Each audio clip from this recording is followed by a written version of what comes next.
Hey everybody, today I'm going to be doing a review on the Maybelline Color Tattoos, the ones that look like this, the limited edition shades from the limited edition collection, Bleached Neons for, I believe, spring or summer 2014. I forget if it's spring or summer.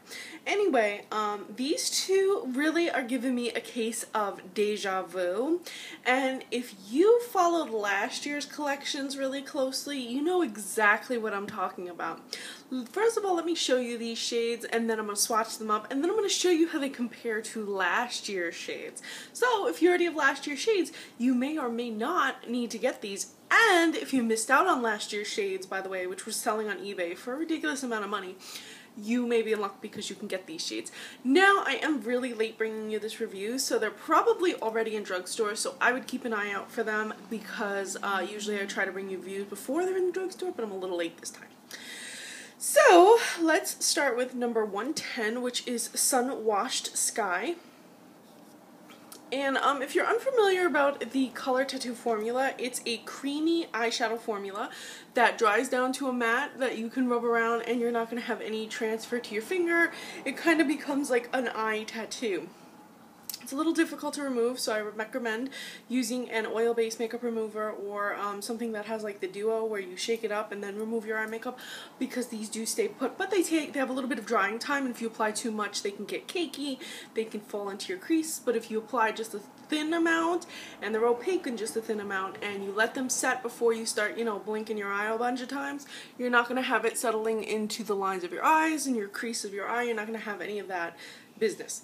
So this is, like I said, this is Sunwashed Sky, and this is a really beautiful blue shade. It's not duochrome, it is just a simple bluish shade, and here we go. I'm going to swatch this up.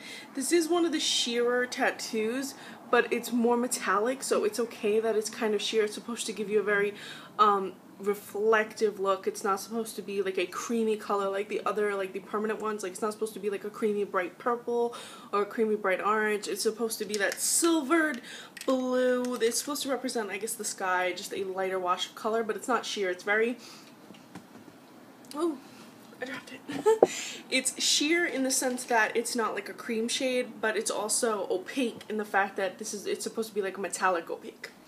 And now the next one we have is the number 115, which is Shimmering Seas, and this is a duochrome. You have a blue base with a more golden reflection. I'm wearing it on my eyes right now, and if the direct sun was coming in, you'd be able to see it better. Hopefully in the swatch you see what I'm talking about. In the pan itself, you can see the duochrome. You can see the blue part, and you can see the golden reflection. Now, I'm going to swatch this up for you. So here it is on the finger. You can kind of see the two shades. And this one's definitely more blue than the first one I showed you. The first one I showed you was a little bit more purple. There we go.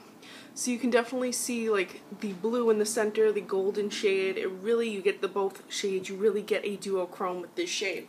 And I am wearing it on my lid, and it's the only eye product I'm wearing on my eye. The great thing about these products is you do not need an eye primer. You do not need a setter. Really, you just paint it on your eye with a brush and you are ready to go. No other nonsense needed. Maybe a little bit of eyeliner, mascara, you're done. Now, the shades from last year that I have, and you're going to be like, oh my god, with this one. So I have Cool Crush, and Cool Crush is nearly identical to Sunwashed Sea. I'm going to mix them up. Sunwashed Sea, I mean. Can you tell me which one is Sunwashed Sea and which one is Cool Crush? Can you tell me?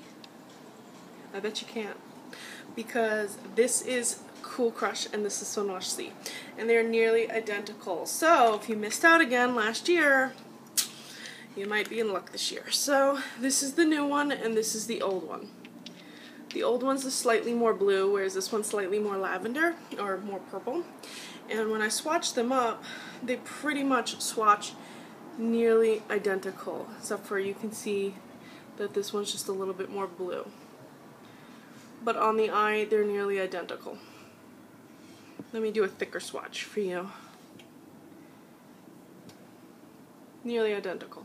This one just has that more purple leaning, and you can see the blue in here. This is a little bit more duochrome. Now, the next one I have for you is the comparisons of Shimmering Sea and Seashore Frost. So they kept the sea in the name, so that's kind of like a little indication And again, I'm going to see if you can tell the difference. So, which one is Seashore Frost and which one is Shimmering Sea? Another hard one, right? They both have the duochrome. They're both extremely, extremely similar. So here they are in the tubs. Yeah, these are so close. Like, Maybelline was just like, you know what, we're going to release the same exact product. So I already have the swatch on my hand of the new one. So let me swatch up the old one for you. So here's the old one. Again, it's a little bit of a thicker swatch, but they are exactly the same. They are the exact same shade. And you'll see in the picture swatches that they're the exact same shade, the exact duochrome, the exact everything. There's absolutely nothing different about these two shades. So if you missed out and you were like, you really wanted these shades from last year, you're in luck, pretty much. Now, how do you use these aside from the little things that I told you? If you're not a fan of cream shadows and you are insistent on putting a shadow over the cream shadows, one thing I learned is that you can take a black shadow or a blue shadow or any other darker shadow and apply it over these lighter frosty shades, and it'll really bring out a dimension in your shadow. So you can use these as a cream base while they're still wet or still moist, and use a darker color to really add like a dimension of metallic or a dimension of frost to them. But I feel like you're taking away from the duochrome, the beautiful, beautiful duochrome of the second one, and you're taking away from the super, super reflective metallicness of the first one. Second and then the first. So I don't know, it's up to you. I mean, you can wear them however you want. I use them as liners, I use them as bases, I use them as shadows. There's so many uses to the Color Tattoo, and I feel like for the drugstore, they're a great performing product. They're very similar to MAC paint pots in terms of quality and everything, and they're almost half the price. Here in New York, they're about $8 or $9. Elsewhere, they might be cheaper. You are getting 14.14 ounce or 4 grams of product. That remains from last year. You're getting the same amount of product from last year, so there really is no change. The price is the same. Like I said, if you're looking for a backup, it's another good reason that they did the same shades. If you were looking for backup, that's a plus too. Like I said, if you got them all last year and you're like, then you don't have to worry about this limited edition collection. So that's good for you. Anyway, thank you so much for watching. I'm going to include picture swatches of the comparisons of my eye look, and of the actual products themselves. Thank you so much for watching, and please follow me on Instagram. I'm Recycled Stardust.